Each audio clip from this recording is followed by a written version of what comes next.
कि relational database management system जो है वो हमारे पास ऐसी डेटाबेस को हम कहते हैं जिसके अंदर हम चीजों को आपस में एक दूसरे से इंटरलिंक करते हैं with the help of relationship. अब हमारे पास अगर हम ओवरऑल सिनारियो की बात करें, पूरे सिस्टम की बात करें, तो इस वक्त दुनिया का जो पूरा सिस्टम है वो एक रिलेशनल डेटाबेस मैनेजमेंट सिस्टम है। इस रिलेशनल डेटाबेस मैनेजमेंट सिस्टम की जो सबसे प्राइमरी की होती है वो ये होती है कि हमारे पास चीजें हिरारकी में बनती हैं। ऐसा कभी भी नहीं होता कि चीजें एक साथ वजूद में आ जाए। तो आप ये देखते हैं कि दुनिया में जितनी भी चीजें बनी है, हजरत आदम अलैहिस्सलाम से लेकर अभी तक, वो सब हिरारकी के अंदर बनी हुई है। जैसे हजरत आदम अलैहिस्सलाम, फिर उनके बेटे, फिर उनके बेटे एंड सो ऑन। तो इसका मतलब ये हुआ कि एक हमारे पास एक प्राइमरी एंटिटी होती है, उसके बाद चीजें जो है ना वजूद में आती है। इनके दरमियान जो प्राइमरी रिलेशनशिप होती है वो पेरेंट टू चाइल्ड की होती है। ठीक है। जैसे हम ये कहते हैं कि हमारे जो है ना फादर हैं, फिर हम हैं, फिर हमारे बच्चे होंगे, फिर उनके बच्चे होंगे। तो इस तरीके से अगर हम इसकी और एग्जाम्पल ले तो हमारे जैसे दादा हैं। अब दादा के जो है ना वो दो बच्चे हैं, एक फादर है, आप एक आपकी चचा है। अब उसके अंदर अगर हम एग्जाम्पल दें, तो अगर मुझे इस चीज को प्रूव करना हो कि आप और आपके कजन जो है ना वो आपस में एक दूसरे से इंटरलिंक हैं, रिलेशनशिप रखते हैं, तो हम बहुत इजीली एक हिरार्की से प्रूव कर सकते हैं, क्योंकि मेरे फादर और इनके फादर के फादर एक हैं। तो हम दोनों एक दूसरे के कजन हैं। इस लैंग्वेज को हम यहाँ पर कहते हैं स्ट्रक्चर क्यूरी लैंग्वेज, यानी जो स्ट्रक्चर के बारे में क्यूरी करती है और उसके आंसर्स को दे रही होती है। जैसे अभी मैंने आपको बताया कि अगर मुझे ये प्रूफ करना हो कि मैं और मेरा कजन जो है वो आपस में रिलेशनशिप रखते हैं, तो हम क्या करेंगे, हम उन दोनों के फादर को चेक करेंगे, फिर उनके फादर को चेक करेंगे, तो हमारे पास एक रिलेशनशिप का प्रूफ आ जाएगा। इसको हम कहते हैं रिलेशनल डेटाबेस मैनेजमेंट सिस्टम।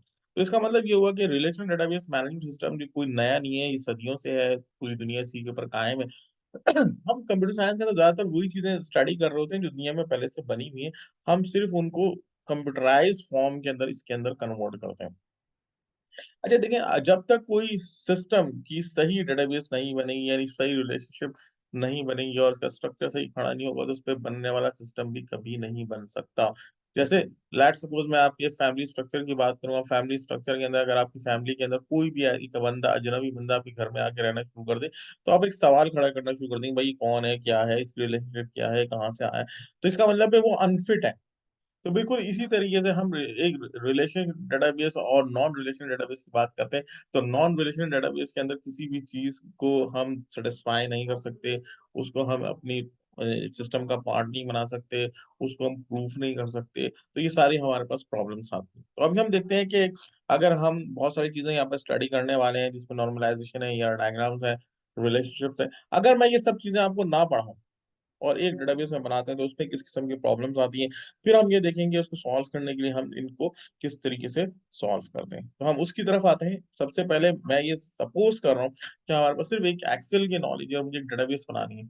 अभी मैं आपको ये नहीं बता रहा प्राइमरी की क्या होती है, फॉरेन की क्या होती है, रिलेशनशिप क्या होती है, जैसे one to one, one to many, many to many की रिलेशनशिप क्या होती है, ईआर डायग्राम्स, ये सब कुछ नहीं बता रहा। क्योंकि एक सवाल पैदा होता है ना, बिलावल इतनी मुश्किल चीजें क्यों पढ़ा रहा हूँ आपको। तो हम ये कह रहे हैं कि भाई अगर मैं ये सब कुछ चीजें छोड़ देता हूँ, यानी हम ये कहते हैं कि जैसे लेट सपोज एक जहां पर ट्रैफिक सिग्नल लगा हुआ है ना, अब हम लोगों को पाबंद करते हैं, भाई इस पे ग्रीन पे रुकना, रेड पे रुकना, ग्रीन पे चलना, ये सारी चीजें हम आपको बताते हैं कि आपकी सहूलियत के लिए सिस्टम चलता रहे। अगर हम ये सब कुछ नहीं करते फिर क्या होगा। तो उसकी हम बात कर रहे हैं। तो उसके लिए फिर हम क्या कहते हैं, सारा ट्रैफिक ब्लॉक हो जाए। तो बिल्कुल ऐसा ही कुछ यहाँ पर भी करने वाले हैं, देखते हैं पहले, और उसके बाद फिर हम अपनी टॉपिक की तरफ आएंगे। डेटाबेस बनाने के लिए इस पे हम राइट क्लिक करते हैं, यहाँ पे जाएंगे, यहाँ से न्यू डेटाबेस ले लेंगे, और यहाँ पर मैंने कंट्री इन्फो नाम का एक डेटाबेस बना दिया, यानी जिसके अंदर हम कंट्री और सिटी की इंफॉर्मेशन सेव करना चाह रहे हैं।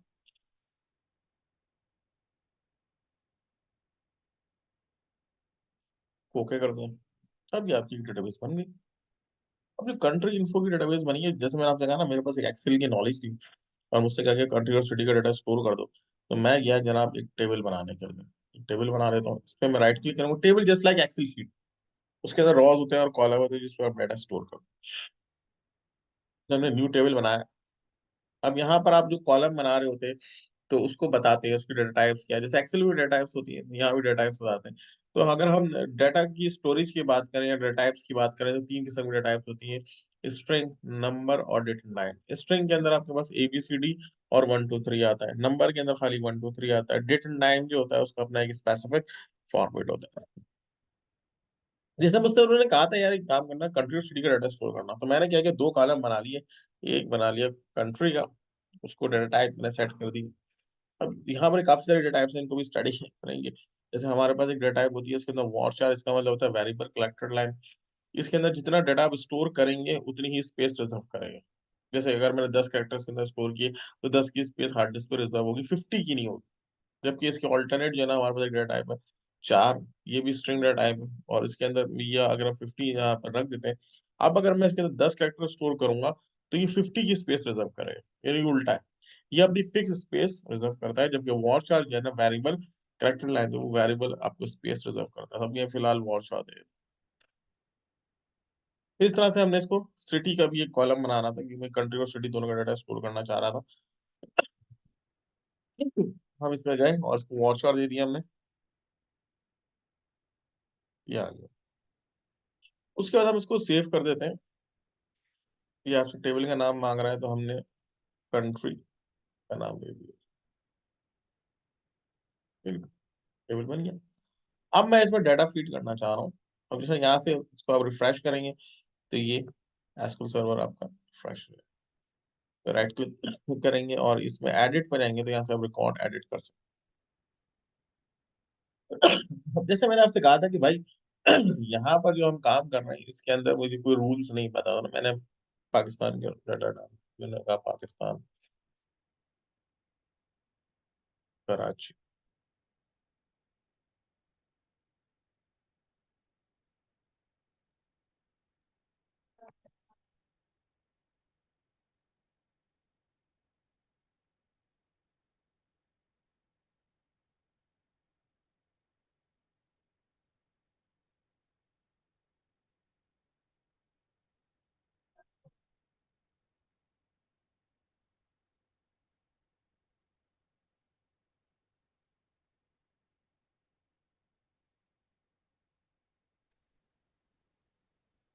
ये हमारे पास एक डेटाबेस हमने बना दी, इसमें हम मुझे कोई रूल वूल मैंने नहीं लगाया, कोई कंस्ट्रेंट जिसको हम कहते हैं ना वो नहीं लगाए।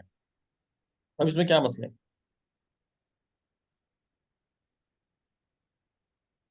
वॉरचार और एन वॉरचार के अंदर क्या होता है कि हमारे पास जो है ना, हम ये उर्दू भी सेव कर सकते हैं। जैसे अगर उर्दू में डाटा सेव करना चाहें तो एन वॉरचार के अंदर सेव कर सकते हैं। अच्छा, ये जो अभी हमने डेटाबेस बनाई, इसमें प्रॉब्लम क्या है? इसमें प्रॉब्लम ये है कि यार कि मैं देख रहा हूँ पाकिस्तान की स्पेलिंग इतनी सारी आ रही है, ठीक है। अच्छा, पाकिस्तान की जो स्पेलिंग थी चलो मैंने कहा ये इतनी सारी आ रही है। दूसरा, यहाँ पर पाकिस्तान के अगेंस्ट यहाँ पर सिटी नहीं डाली, यहाँ पर कंट्री नहीं डाली, यहाँ पर इंडिया का नाम ही नहीं है, ठीक है, ईरान के आगे सिटी नहीं है। ये एक अजीब सी हैपाजेड जो है वो डेटाबेस बन गई। ये जो डेटाबेस बनी है, ये एक प्रोग्रामर ने बनाई, और इसको जो एंट्री कर रहा है वो इसका ऑपरेटर एंट्री कर रहा है। तो ये मिस्टेक किसकी है, एंट्री ऑपरेटर की है, प्रोग्रामर की है, जो अजीब सी डेटाबेस बन गई है? सर प्रोग्रामर की। प्रोग्रामर की है, ठीक है। और भाई कौन बताएगा ये मिस्टेक किसकी है? ये तीन तीन स्पेलिंग डाल दी है पाकिस्तान की, तो ये मिस्टेक किसकी है, प्रोग्रामर की है, एंट्री यूजर की? हम्म। जी, और कोई बताएगा? सर ये प्रोग्रामर की हाँ, गलती है। प्रोग्रामर की तो है। चलें देखें, प्रोग्रामर की मिस्टेक है, इन्होंने कहा बिल्कुल सही बताया। देखिए, एंट्री यूजर से अगर आप एक ही नाम की स्पेलिंग 10 दफा डलवाओगे तो बोलेगा भाई मैं इंसान हूं, मैं गलती कर सकता हूँ, और ये तो 10 है। 1000 रिकॉर्ड में डालूंगा तो फिर क्या होगा? ठीक है। तो उसमें स्पेलिंग मिस्टेक्स हो सकते हैं, और जब स्पेलिंग मिस्टेक्स होंगी तो आप रिकॉर्ड को फाइंड नहीं कर सकते। यानी मैं अगर आपसे कहूँ पाकिस्तान के सारे रिकॉर्ड लाओ, नहीं आएंगे। फिर मैंने कहा यार मेरा दिल चाह रहा है पाकिस्तान की जो स्पेलिंग है उसको मैं अपडेट कर दूं, वो भी नहीं होगी। फिर मैंने कहा कि मुझे ना किसी भी रिकॉर्ड को ना डिलीट करना है इसके अंदर से। मैं चाह रहा हूँ इस्लामाबाद को या लाहौर को मैं डिलीट कर दूं, या फिर मैं खाली कराची को डिलीट करना चाह रहा हूँ। तो मेरे पास कोई ऑप्शन नहीं है यहाँ पे।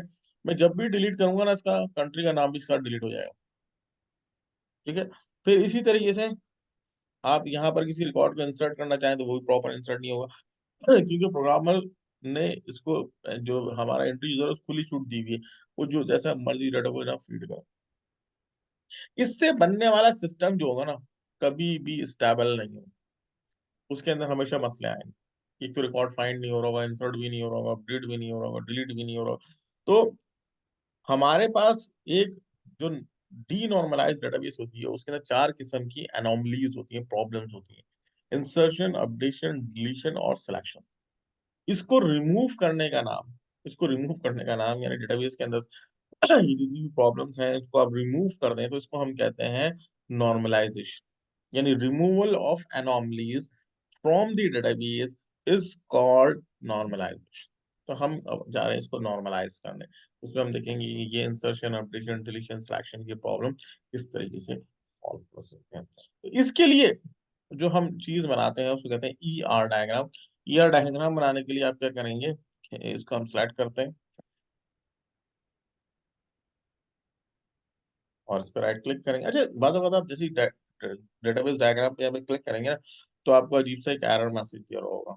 तो आपको जस्ट ये करना है कि इसकी प्रॉपर्टीज पे जाएंगे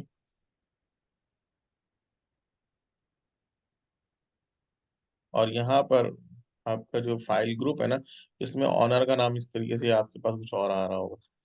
तो आपको जो इसका ऑनर का नाम है चेंज कर देना है। तो करना है ऐसे, सिस्टम एडमिनिस्ट्रेटर। अगर ये एरर आपके पास आता है, यानी ईआर डायग्राम नहीं बन रही, तो उस सूरत में आप ये कर लीजिए। ईआर डायग्राम बेसिकली हमारे पास यूज होती है कि अगर हम अपनी डेटाबेस को स्टेबल करना चाह रहे हैं, रूल्स के मुताबिक बनाना चाह रहे हैं, ठीक है, आप अपनी प्रॉब्लम्स को सॉल्व करना चाह रहे हैं, तो उसके लिए हम ईआर डायग्राम बनाते हैं। इसका फुल एब्रीविएशन है एंटिटी रिलेशनशिप डायग्राम। ठीक है, या एंटिटी क्या होती है? हर वो चीज जो सिस्टम में अपना एक रोल रखती है और जिसके ना होने से आपका सिस्टम नहीं चलेगा, उसको हम कहते हैं एंटिटी। जैसे हमारे इस वक्त एंटिटी के अंदर कंट्री एक एंटिटी है, सिटी एक एंटिटी। सिटी को हमने क्यों एंटिटी बना दिया, इसके दो रीजन है। एक तो ये अपनी हैसियत अलग रखती है, दूसरा ये कि इसकी जो है ना एक रिलेशनशिप है हमारे पास जो है ना पेरेंट के साथ।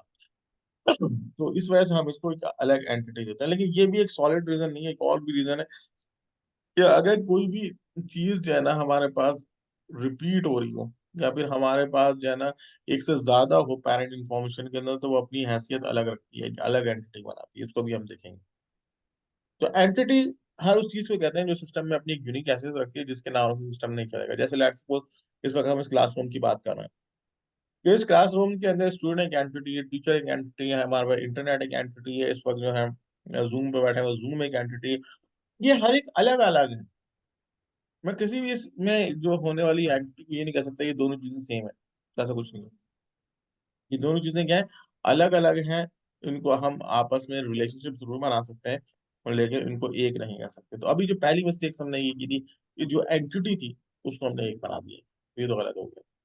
ठीक है, तो इसके लिए आप क्या करेंगे, ईआर डायग्राम बनाएंगे। ईआर डायग्राम बनाएंगे, इस पर राइट क्लिक करेंगे, यहाँ से न्यू डेटाबेस डायग्राम पे जाएंगे, तो यहाँ से आपको एक विंडो आ गई। अब जैसे मैंने कहा दो एंटिटी बनेंगी, तो यहाँ पर दो टेबल बनेंगे। एक पर नाम देंगे कंट्री का,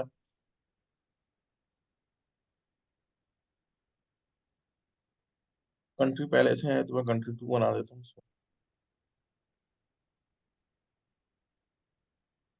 और दूसरे को यहाँ पर हम नाम दे देंगे सिटी का।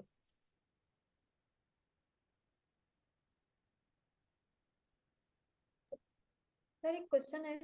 जी जी बोले। जब हम टेबल क्रिएट करते हैं जब हम टेबल क्रिएट करते हैं और उनके नाम देते हैं, तो इनकी नेमिंग कन्वेंशन किस तरह होनी चाहिए आइडियली? नहीं, टेबल के नाम में कभी भी स्पेस नहीं आएगा, कॉलम के नाम में भी कभी भी स्पेस नहीं आएगा। और दूसरा इसके अंदर ये है कि आप अगर आपको स्पेस देना ही है तो अंडरस्कोर लगाएंगे। सबसे इंपॉर्टेंट चीज तो यही है। फिर इसके अंदर एंटिटी से मिलता जुलता इसको नाम देंगे, जैसे कंट्री का नाम दे दिया, सिटी का नाम दे दिया। इस तरीके से हम उसको नाम दे सकते हैं। ठीक है। अच्छा, इसके अलावा जो है ना कोई भी टेबल का नाम जो है नंबर से स्टार्ट नहीं होता। जी बोले। सर सर ये बेसिकली सिटी और कंट्री तो एक एंटिटी है ना, दो डिफरेंट एंटिटीज हैं। दो डिफरेंट एंटिटी, तो तो अलग अलग। ये दोनों एक ही टेबल में एग्जिस्ट करेंगे या दो डिफरेंट टेबल्स में करेंगे? देखिए हर एंटिटी अपना एक अलग टेबल बनाती है। इसकी एक और भी वजह है, मैं अभी इसको डिस्कस करूंगा। अब क्या, अगर कोई भी एंटिटी किसी दूसरी एंटिटी के अंदर आ जाती है, तो उसके वजह से रिपीटिशन ऑफ वर्क हो जाता है, यानी डाटा रिपीट होता है। उसकी उसी की वजह से सारी प्रॉब्लम्स आती है। ठीक है, डेटा रिपीट नहीं होना चाहिए, तो इस वजह से हमने सिटी को अलग एंटिटी बनाया। ठीक है, अ, अब यहाँ सर इसमें बेसिकली जो एक टेबल है उसमें रोज एंड कॉलम्स होते हैं, हम्म तो इसमें रोज एंड कॉलम्स किस तरह से डिफाइन हो रहे हैं, मींस कि उनमें उनको हम किस तरह से कहेंगे भी इनमें रो कौन सी है और कॉलम कौन सा है? ठीक है, ये सिर्फ कॉलम है, यहाँ लिखा है ना कॉलम, रॉ तो है ही नहीं। रॉ रॉ तो इसमें जब बनेगी जब इसमें डेटा इंसर्ट होगा। अभी स्ट्रक्चर अ, बन रहा है, अभी सिर्फ सर अभी स्ट्रक्चर। इस इट मींस के एक कॉलम है उसका जो हेडर है वो कंट्री टू है, और दूसरा कॉलम है उसका जो हेडर है वो सिटी है। नहीं नहीं, ये एक एक्सेल शीट समझ लें आप, ये दो एक्सेल शीट है, एक कंट्री टू के नाम से, एक सिटी के नाम से। इस एक्सेल शीट में बहुत सारे कॉलम होंगे, अब वो कॉलम मैं बताऊंगा कि कौन कौन से होंगे, फिर उसमें डेटा बाद में फीड करेंगे। ये इस जी तरह से। ठीक है। ठीक है, ठीक है। अब जो इसके अंदर पहला रूल है वो ये है कि हर टेबल के अंदर एक प्राइमरी की बनाए। प्राइमरी की यूनिक होगी, नॉट नल होगी। बिल्कुल इसी तरीके से जैसे अगर हम किसी भी सिस्टम के अंदर जाते हैं तो आपको एक नंबर देते हैं।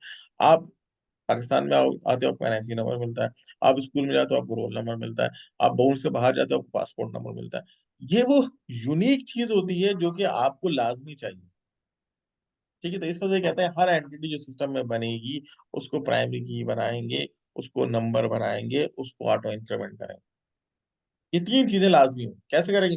आपने इसको दे दिया आईडी, आईडी एक कॉलम का नाम है। इसको डेटा टाइप देते हैं इंटीजर,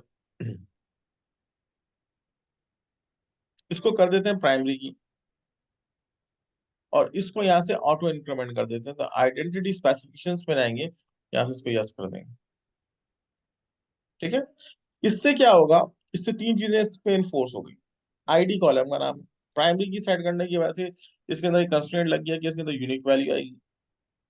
ठीक है, इसको आइडेंटिटी स्पेसिफिकेशन यस करने की वजह से इसमें ये हो गया कि ये ऑटो जनरेट हो गया, यानी पहले वन आएगा, फिर टू आएगा, फिर थ्री आएगा, इस तरह से। इसमें दो वैल्यू, आइडेंटिटी सीड और आइडेंटिटी इंक्रीमेंट। सीड का मतलब है स्टार्टिंग वैल्यू, इंक्रीमेंट का मतलब है नेक्स्ट इनकम। ठीक है, अब नेक्स्ट इसमें कॉलम बनाया। अब कॉलम की एक डेफिनेशन है, कॉलम की डेफिनेशन, अब रूल्स पे बात कर रहे हैं ना। कॉलम की डेफिनेशन क्या है? Column must hold single value, यानी कॉलम के एक एंटिटी के अंदर हर वो चीज कॉलम बन सकती है जो कि एक सिंगल वैल्यू होल्ड करती है। अब जैसे कंट्री में क्या क्या सिंगल वैल्यू, कंट्री का नाम होगा, बिल्कुल। ठीक है, कंट्री का एब्रीविएशन होगा, कंट्री की पॉपुलेशन होगी, सारे सिंगल वैल्यू होल्ड करते हैं।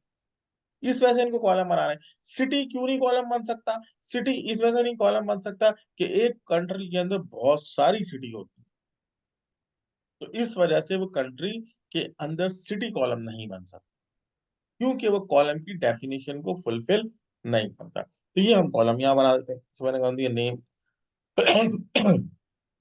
दे दिया वॉचर। सर एक सवाल था यहाँ पे। जी जी, जी बोले।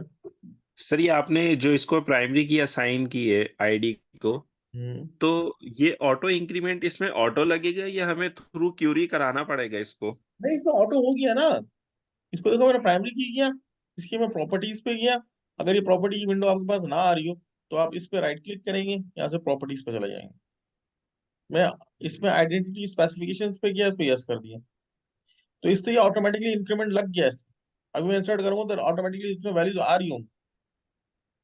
ठीक, यानी कि हमें किसी ट्रिगर वगैरह की जरूरत नहीं होगी कुछ इसके लिए। नहीं, कुछ नहीं, नथिंग नथिंग। अब इसको नेम दे ठीक। दिया, इसको एब्रीविएशन दे दिया। आप एब्रीविएशन में क्यों? क्योंकि हम लोग फिक्स कैरेक्टर देंगे तो इसको दे देंगे चार, तो दे दिया थ्री।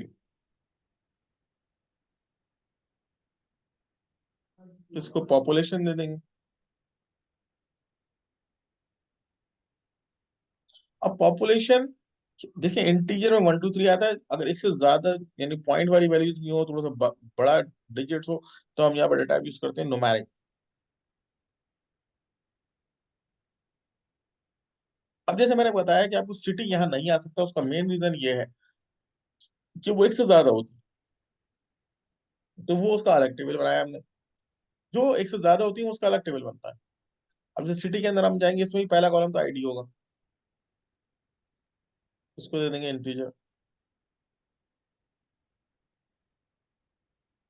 इसको प्राइमरी की सेट कर देंगे, इसको आइडेंटिटी स्पेसिफिक में जाके यस कर देंगे तो सॉर्ट इंक्रीमेंट हो जाएगा, उसको भी नेम दे देंगे,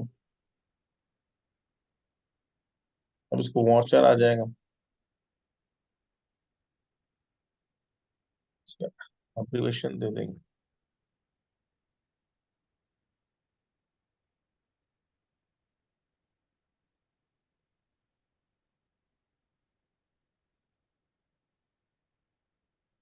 इसको पॉपुलेशन।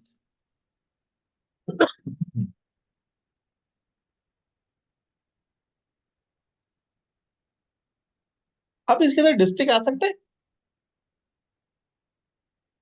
कौन बताएगा? डिस्ट्रिक्ट का कॉलम इसमें आएगा या नहीं आएगा? हाँ, सर लिस्टिंग या डिस्टिंग?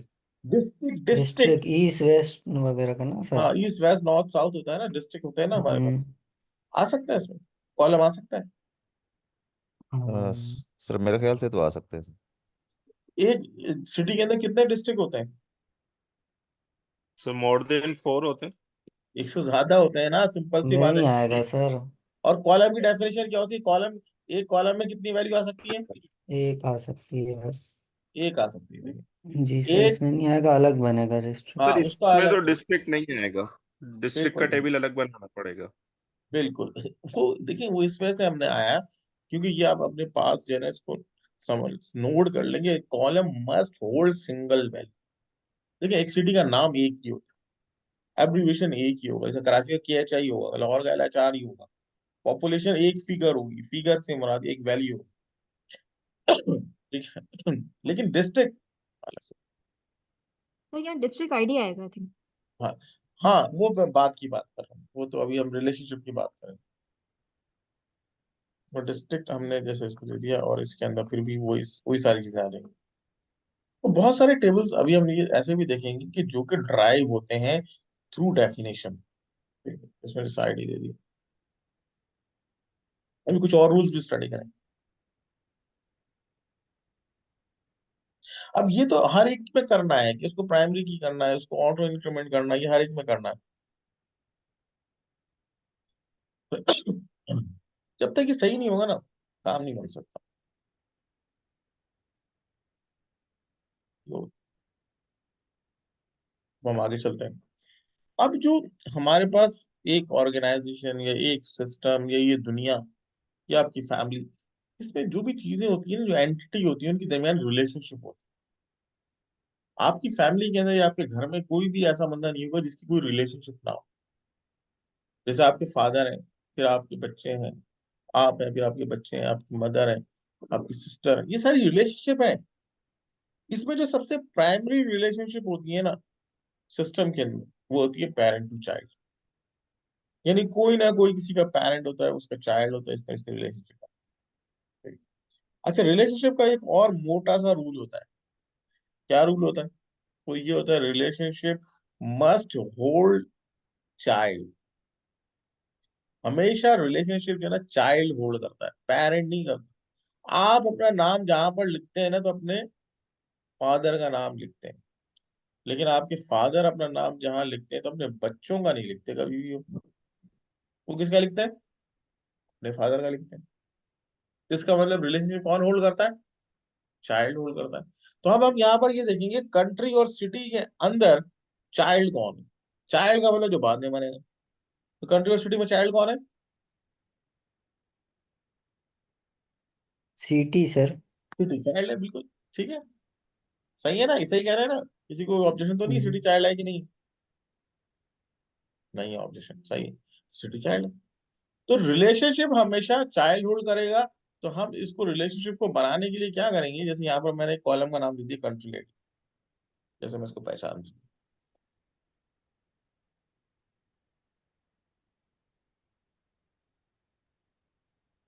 ये भी कोई इसी तरीके से जैसे आजकल हम अपनी जो इन्फॉर्मेशन लिखते हैं तो अपने फादर का नाम नहीं लिखते, फादर का NIC नंबर लिखते हैं। ठीक है, अब ये जो कंट्री आईडी को आप लिंक करेंगे इस आईडी से, तो उसको लिंक करने का इस वजह से जरूरी है कि आप यहाँ पर सिर्फ वही नंबर डाल सकें जो कि पेरेंट के अंदर मौजूद है। ठीक है, इसको ड्रैग एंड ड्रॉप कर दिया, तो ये आपके पास एक रिलेशनशिप जो है ना वो बन गया। ये इसके अंदर पेरेंट है, ये इसके अंदर चाइल्ड। एक तो पेरेंट टू चाइल्ड की रिलेशनशिप कहते हैं, या फिर इसको हम कहते हैं वन टू मैनी की रिलेशनशिप। हमारे पास तीन किस्म की रिलेशनशिप होती है दो एंटिटीज के दरमियान, one to one, one to many, और मैनी टू मैनी। ठीक है। वन टू वन का मतलब तो ये होता है एक बास्केट के अंदर, जैसे हम अगर लेने जाए तो, या फिर एक इनवाइस के अंदर एक प्रोडक्ट एक दफा थी, उसकी क्वांटिटी ज्यादा हो सकती है, क्वांटिटी ज्यादा।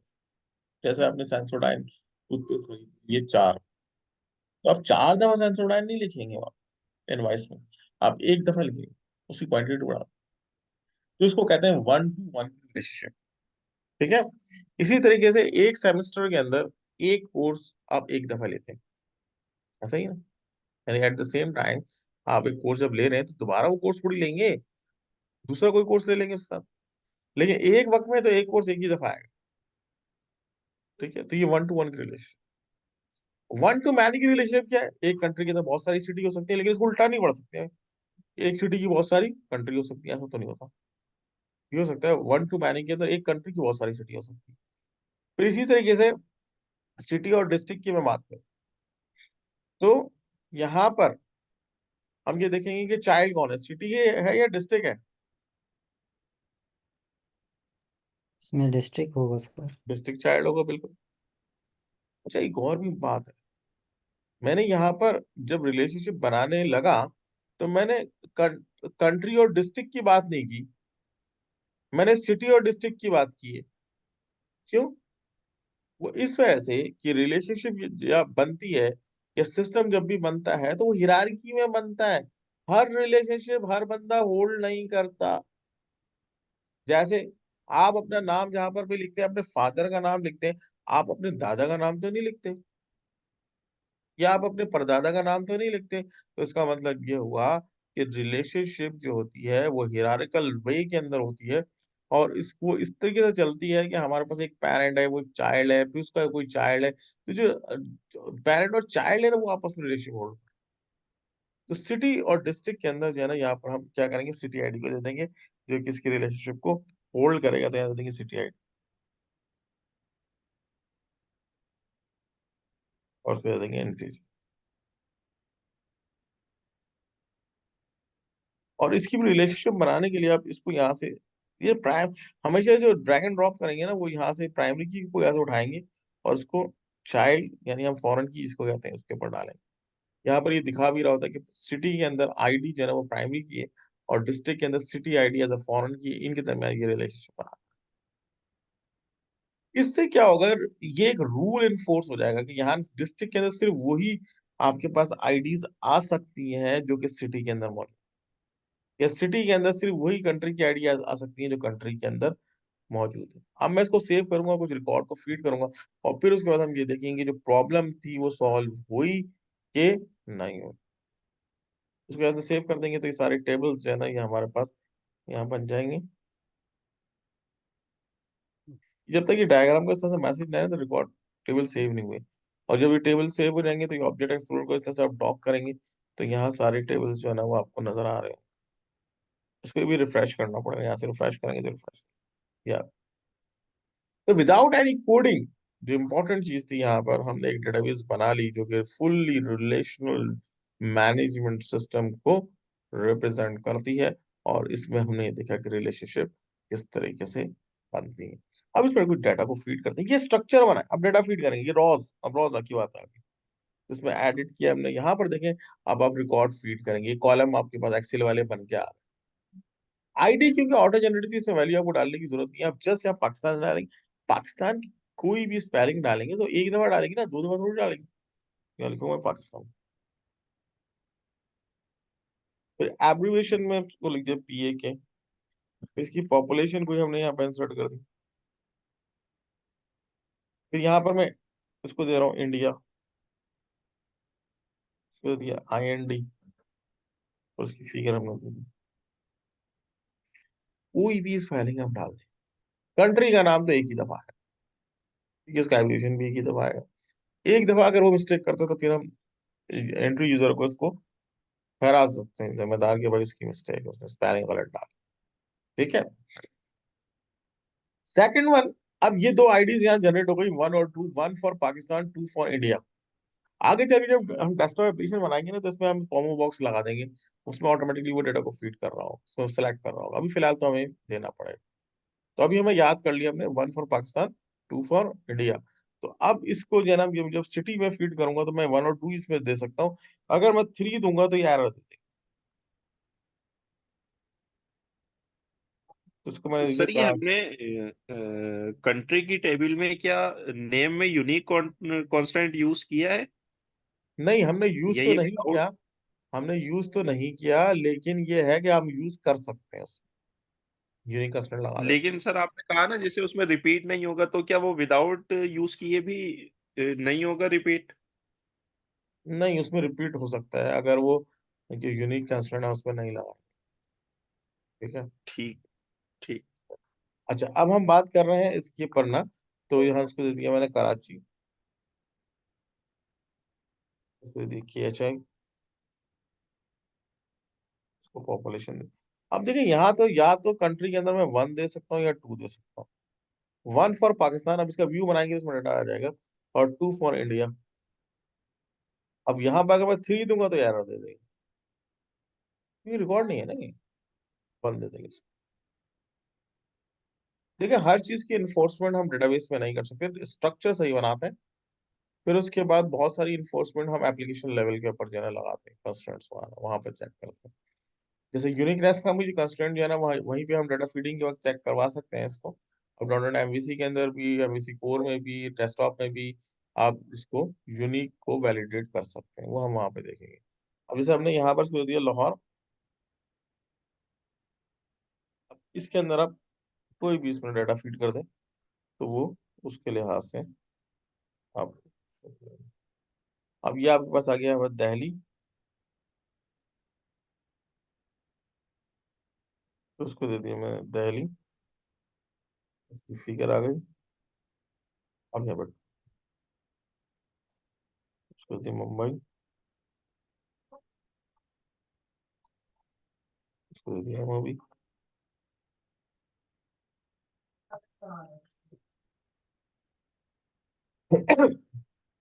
तो आप ये देख रहे हैं कि इसके अंदर हमारे पास जो डाटा है वो यहाँ पर आ गया, और उसके अंदर आपने उसको यूज भी कर लिया। प्रॉब्लम ये है कि हमारे पास जो एंट्री यूजर है, या हमारा जो ना जिसके लिए हमने सिस्टम बनाया, वो कह रहा है यार मैं परेशान हूँ, ये 1122 क्या है, ये बताओ। तो इसके लिए हमें क्या करना पड़ेगा, इसका व्यू बनाना पड़ेगा। व्यू बनाते हैं। तो व्यू बनाने के लिए आप इस पर राइट क्लिक करेंगे, यानी ये जो चीज हमने बनाई ना, कंट्री और सिटी, या ये जो स्ट्रक्चर समझ लो, ये जो भी बनाया है, इसको भी रिफ्रेश करेंगे तो डेटाबेस डायग्राम आ जाएगी दोबारा देखने के लिए। तो ये बनाया सिस्टम के लिए, एंड यूजर के लिए बनता है सर व्यू। डेटाबेस डायग्राम जी जी बोले। सर डेटाबेस डायग्राम को इम्पोर्टेंट डेटाबेस डायग्राम को प्रिंट कैसे है, करते हैं? ये डीबी के नेम से डेटाबेस डायग्राम का लिखा आइकन आ रहा है। हम्म। इसको कैसे ओपन किया है मैंने, इसको मैंने डबल क्लिक किया तो ओपन हो गया है।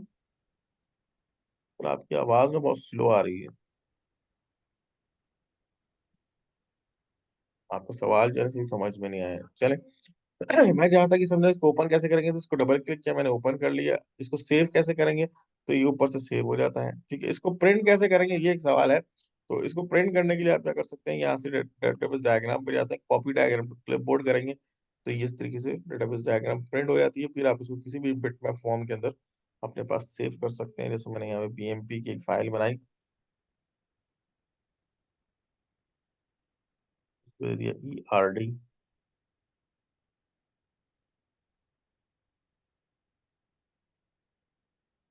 तो ये आ गया, ये सेव। ठीक है। अच्छा, और कोई सवाल है तो फिर आप मुझे बता दिएगा, मैं तो ये अंडरस्टैंड किया। अच्छा, सेकंड हम ये कह रहे हैं कि व्यू, व्यू कैसे बनेगा। दरअसल कंट्री में और सिटी में आपने डाटा तो डाल दिया, हमारा जो यूजर है ना वो कंप्लेन कर रहा है कि भाई ये जो है ना, ये क्या है, 1122 क्या है, समझ में नहीं आ रहा। तो उसके लिए क्या करेंगे, व्यू बनाएंगे। व्यू बनाने के लिए आप इस पर राइट क्लिक करोगे, न्यू व्यू पे जाओगे। यहाँ से, क्योंकि ये रिलेशनल डेटाबेस है, तो अभी आप जिन्होंने हमारी पुरानी क्लासेस को देखा होगा, तो देखिए उसमें हम डेटा सेट भी बनाते हैं, एंटिटी डेटा सेट भी बनाते हैं, एंटिटी फ्रेमवर्क भी बनाते हैं। तो ये सारा का सारा बेस करता है आपके पास ईआरडी के ऊपर। अगर ईआरडी सही बनी हुई है तो सब कुछ बन जाएगा, इवन व्यू भी बन जाएगा। तो हम क्या करें, सिटी और कंट्री, इनको रिलेशनशिप बनी हुई इनको सेलेक्ट कर लेंगे। तो ये आपको रिलेशनशिप दिखाएगा, ये ज्वाइनिंग भी खुद कर देगा। अब इसके अंदर आप फ्री हैं कि आप किस तरीके से कॉलम को सिलेक्ट करेंगे। जैसे मुझे पहले कंट्री के डेटा को सिलेक्ट करना है, तो मैं इसको दिया नेम, एब्रीविएशन, इसकी पॉपुलेशन। अब इसके साथ मुझे सिटी का डेटा सिलेक्ट करना है, तो इसको दे दिया नेम, एब्रीविएशन। तो सेव करें डेटा, तो शो व्यू वन के नाम से। अब इस व्यू वन को आप सिलेक्ट करेंगे तो ये आपको शो कर रहा होगा।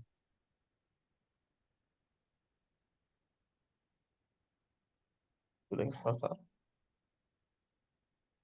ये जो डेटा रिपीटेशन है ये मैटर नहीं करती, ये तो व्यू की वजह से होती है। लेकिन वो जो टेबल के अंदर डेटा रिपीटेशन थी वो मैटर करती, क्योंकि उसमें डेटा फीडिंग कर रहा है। ये तो एंड यूजर को शो करवाने के लिए हम कर रहे हैं। ठीक है जी, तो यहाँ तक क्लियर है?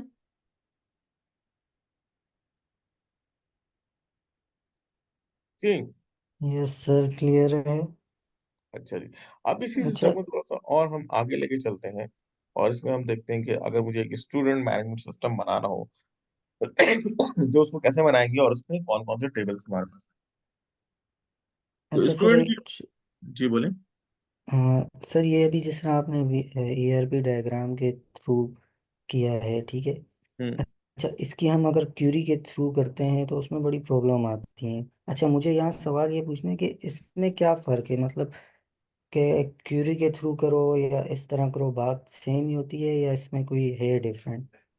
देखिए, हम तो शुरू से ये लेके चल रहे हैं, और हमारा जो कोर्स का ऑब्जेक्टिव है वो भी यही है कि आपको प्रोफेशनल कोडिंग करवाना। ठीक है, और देखिए वो हम्म। प्रोफेशनल कोडिंग की मैं अगर बात करूंगा, तो अगर आपको मैं कोड बिल्कुल बेसिक से कोडिंग करवाना शुरू कर दूंगा, तो आपको प्रोग्रामर बनने के अंदर आइंदा मेरे ख्याल से 5-6 साल लगेंगे। ठीक है, सही। तो हम ये चाहते हैं एक पैटर्न बेस्ड प्रोग्रामिंग हो, एक आपके पास ऐसा कोड राइट हो जिसको सब लोग एक्सेप्ट करें, आप मार्केट के अंदर इसके अंदर इन हो सके। ठीक है, तो आपको री इन्वेंट द व्हील नहीं मुझे सिखाना। हम ये चाह रहे हैं कि मार्केट में जो इस वक्त रिक्वायरमेंट है, मिनिमम कोडिंग के साथ उसके अंदर आप इन हो जाए। वरना हर चीज को फ्रॉम द बिगिनिंग हम सीखने बैठ जाएंगे तो बहुत ज्यादा टाइम लगेगा। और मार्केट में इस वक्त इसी तरीके से काम हो रहा है कि हम जो है कोडिंग इंटरफेस से इसको डेटाबेस को नहीं बनाते हैं, बल्कि हम डिजाइन इंटरफेस को डेटाबेस को बनाते हैं, और वो प्रोफेशनल भी बनती है, उसमें कोई एरर भी नहीं आता, और वो वेल मैनेज होती है, वेल कोड होती है। ठीक है, तो हम इसी अप्रोच को जो है ना वो आगे तक लेके चलेंगे, और उसके लिहाज से इसको देखेंगे। तो कोडिंग वैसे इसकी हम जनरेट कर सकते हैं, उसको देख भी सकते हैं, उसको ऑल्टर भी कर सकते हैं। उसके लिए भी मैं आपको बताऊंगा कि हमारे पास टेम्पलेट एक्सप्लोरर है, कि अगर कोई कोडिंग यानी आप बोलेंगे तो वो आपको लिख के दे देगा, भाई ये कोड है, इसको यूज कर लो। ठीक है, वो भी देखेंगे। ठीक है जी, आगे चलते हैं। तो अभी हम बात कर रहे हैं डेटाबेस डायग्राम की। तो इसमें ये देखें, हमारे पास जो अभी टेबल्स नजर आ रहे हैं, उसमें हमने कंट्री और सिटी बना दिया, डिस्ट्रिक्ट बना दिया, सही है। अब इसमें पूरा स्टूडेंट मैनेजमेंट सिस्टम मुझे बनाना था, बनाते हैं।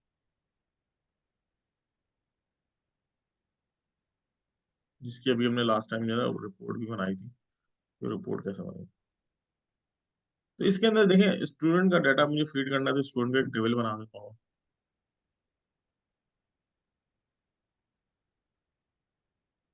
जैसे मैंने उनको भी असाइनमेंट दिया था, जो हमारे पुराने स्टूडेंट है, कि भाई आपको क्या करना है कि इस तरह से मैं स्टूडेंट का डाटा फीड कर रहा हूँ, इसी तरीके से आप जो है पेशेंट का फॉर्म बनाएंगे। जैसे हम स्टूडेंट को देखेंगे कि स्टूडेंट का किस तरह डाटा फीड होता है, तो इसी तरीके से आपको पेशेंट की इन्फॉर्मेशन बनानी, यानी हॉस्पिटल के लिए प्रोजेक्ट मैं इंस्टीट्यूट के लिए बना रहा हूँ। अब स्टूडेंट के लिए आप क्या करेंगे, हर वो चीज जो सिंगल वैल्यू होल्ड करती है, वो आपके पास कॉलम बनेंगे स्टूडेंट की इन्फॉर्मेशन के अंदर।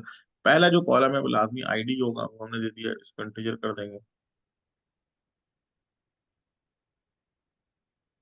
प्राइमरी कर देंगे, ऑटो इंक्रीमेंट हो जाएगा।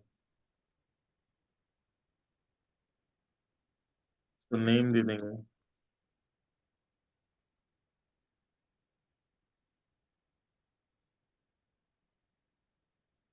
रिसोर्सेज का एक, ये वो सारे कॉलम है जो यूनिक होते हैं, एक बंदे का एक नेम होता है, एक ईमेल होगा उसका, अभी हमने फिलहाल यही एज्यूम किया हुआ है। फिर उसके अंदर एक चीज का पासवर्ड होगा।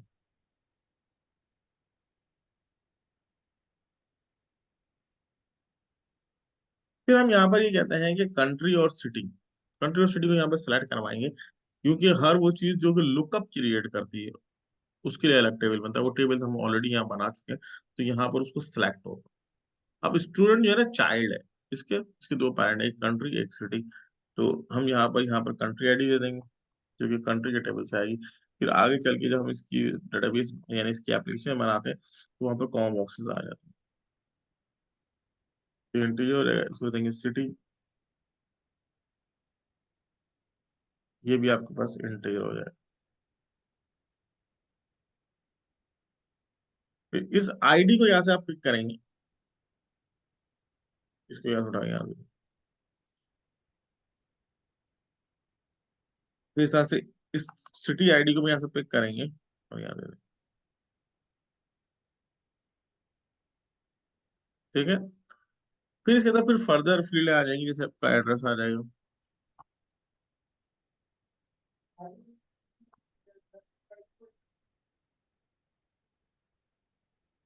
फिर अब यहाँ पर आ जाती है इसकी, जैसे इमेज वगैरह हम सेव करते हैं तो डेटाबेस में सेव करते हैं, तो मैंने इसको डीबी इमेज दे दी।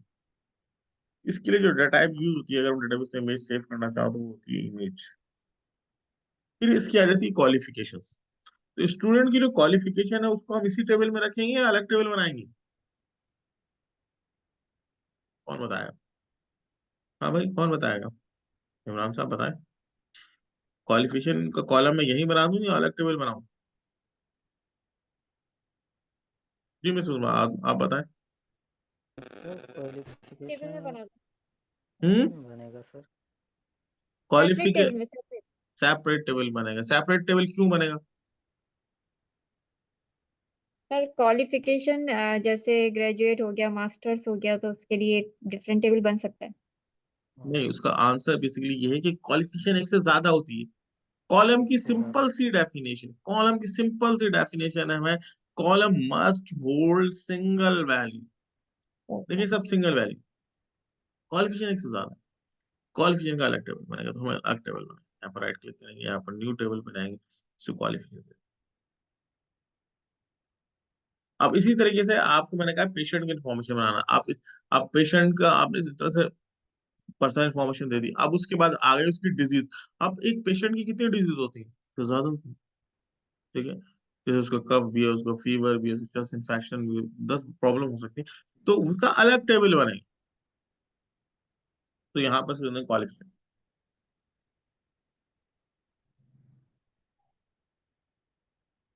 ये क्वालिफिकेशन हो जाएगा। क्वालिफिकेशंस के अंदर भी हम यही काम करेंगे जो हमने पहले किया था, यानी क्वालिफिकेशन आईडी दे देंगे इसको। अच्छा, आईडी इस तरीके से भी लिख सकते हैं, खाली आईडी क्योंकि सारे हो रहे थे, हमने क्यू फॉर क्वालिफिकेशन और आईडी दे दिया। राइट क्लिक करेंगे, यहाँ से सेट प्राइमरी की कर दिए, ऑटो इंक्रीमेंट कर दिया। अब क्वालिफिकेशन का नेम आ जाएगा,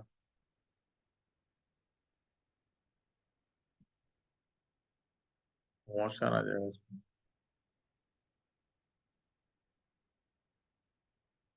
फिर इसमें इसने जो क्वालिफिकेशन ली होगी फ्रॉम ईयर और टू ईयर आ जाएगा। अब देखिए फ्रॉम ईयर में इस तरीके से लिख रहा हूँ, फ्रॉम और अंडरस्कोर मैंने लगाया क्योंकि इंटीजर में है तो इसको इंटीजर दे देंगे, फिर टू ईयर कर देंगे इसको।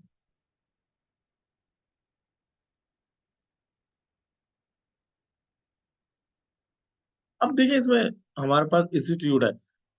इंस्टीट्यूट को एक तो तरीके का मैं टाइप करवा दूं, हालांकि इंस्टीट्यूट एक ही होता है, एक क्वालिफिकेशन एक ही इंस्टीट्यूट से ली होगी, लेकिन एक और भी रूल है कि कोई भी कॉलम जो कि लुकअप क्रिएट करता है, एक लिस्ट ऑफ वैल्यू बनाता है, तो उसको हम अलग टेबल बनाएंगे, उसको उस टेबल में नहीं रखेंगे।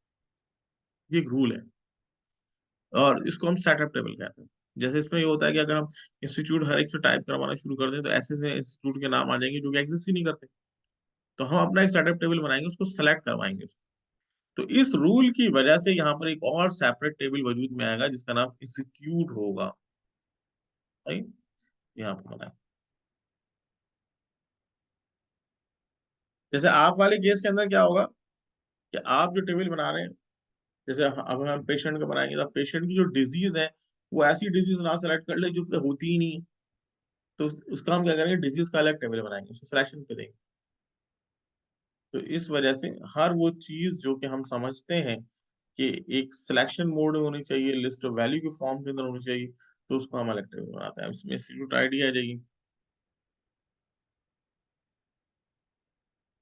उसको भी ऑटो जनरेट कर लेंगे।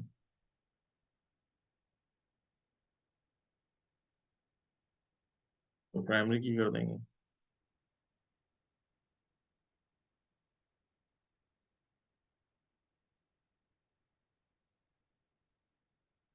समझ नहीं आ जाए।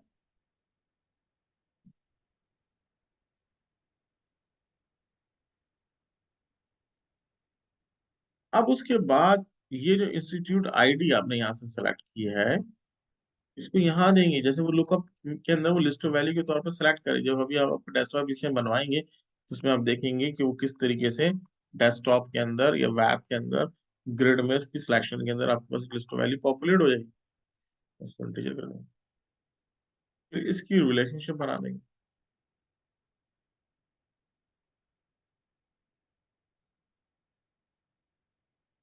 अब यहाँ पर हम देखते हैं, मेरे पास एक टेबल है स्टूडेंट का, एक है क्वालिफिकेशन का। तो इसके अंदर पेरेंट कौन है और चाइल्ड कौन है, ये बताएं, कौन बताएगा? हाँ भाई, पेरेंट कौन है और चाइल्ड कौन है? सर किन दो कॉलम्स के दरमियान पूछ रहे हैं? स्टूडेंट और क्वालिफिकेशन में। सर स्टूडेंट जो है वो पेरेंट है, और क्वालिफिकेशन वो चाइल्ड है। और रिलेशनशिप कौन होल्ड करेगा? Sorry sir. रिलेशनशिप कौन होल्ड करेगा स्टूडेंट और सर क्वालिफिकेशन में? स्टूडेंट करेगा सर। स्टूडेंट करेगा। यानी क्वालिफिकेशन आईडी जो है मैं यहाँ से उठा के यहाँ बना दूं? मैंने अभी आपको क्या बताया था, रिलेशनशिप कौन होल्ड करता है? अब पहला सवाल, पहला जवाब आपने बिल्कुल सही बताया कि भाई स्टूडेंट और क्वालिफिकेशन में स्टूडेंट पेरेंट और क्वालिफिकेशन चाइल्ड है। तो मैंने यही तो बताया था, हमेशा रिलेशनशिप चाइल्ड होल्ड करता है। जैसे आप अपना नाम जहां पर भी लिखते हैं तो अपने फादर का नाम लिखते हैं, लेकिन आपके फादर जहां अपना नाम लिखते हैं तो अपने बच्चों का नहीं लिखते, वो अपने फादर का लिखते हैं। सही है। तो यहाँ जो रिलेशनशिप है, जो सेकंड वाला सवाल था उसमें वो उसमें आप कंफ्यूज हो गए, वो हमेशा चाइल्ड में बनेगी। तो यहाँ से जो स्टूडेंट आईडी है वो यहाँ बनाएंगे, यहाँ दे देंगे स्टूडेंट आईडी, दे देंगे आईडी इंटीजर, और इसको यहाँ से पिक करेंगे।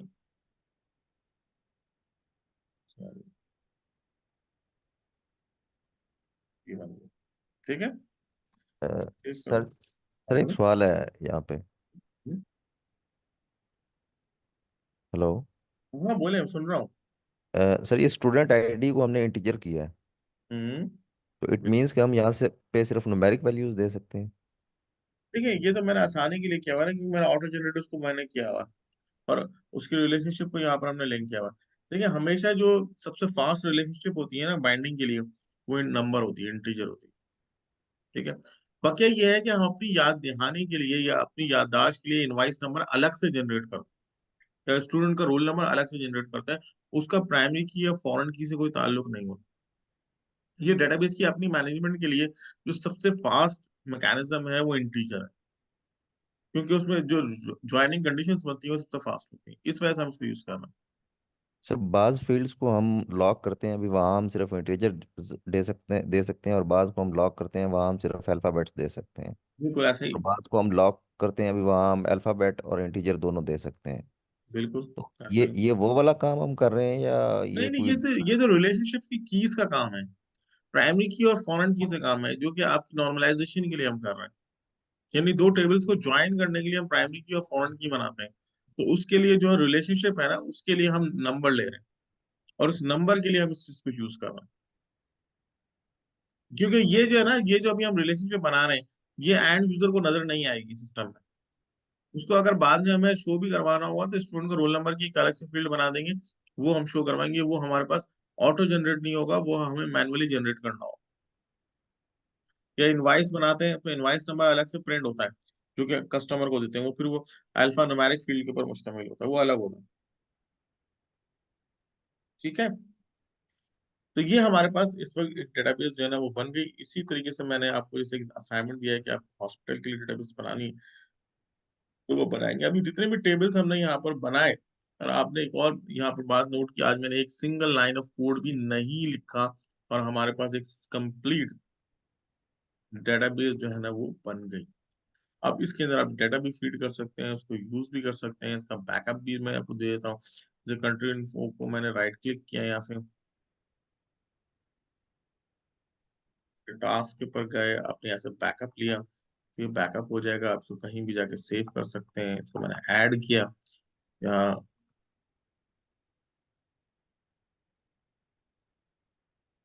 जैसे मैंने इसको डाटा के अंदर जाके कंट्री इन्फो के नाम से मैंने इसको सेव। अब ये डेटाबेस आप अपने पास रिस्टोर भी कर सकते हैं। अभी कंट्री इन्फो की डेटाबेस यहाँ ना बन गई। अब अगर मुझे इसको, आपके पास जैसे ये होगी नहीं डेटाबेस, तो आप इसको किस तरीके से अपने पास रिस्टोर करेंगे, तो मैं इसको डिलीट कर देता हूँ। जैसे क्लोज एग्जिस्टिंग कनेक्शन रूल करेंगे और उसको ओके कर देंगे तो डिलीट हो जाएगी। अब दोबारा से रिस्टोर करने के लिए आप राइट क्लिक करेंगे, यहाँ से रिस्टोर पे जाएंगे,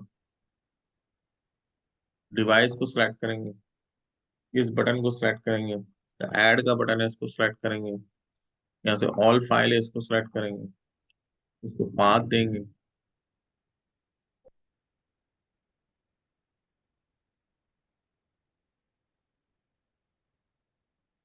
तो ये आपके पास डाटा के अंदर आपको ये मिल जाएगा, क्योंकि हमने कंट्री इन्फो के नाम से बनाया।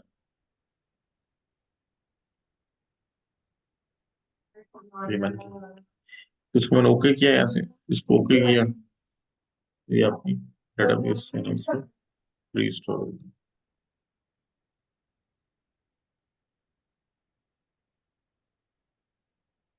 ठीक है सर, तो आज इसको हम यहीं से रखते हैं, फिर नेक्स्ट टाइम है ना आपकी अभी जो फर्दर क्लास है, मैं एक्स्ट्रा क्लास जो ले रहा हूँ, उसके अंदर आपकी नेक्स्ट क्लास जो है ना वो थर्सडे को है, जुमेरात को।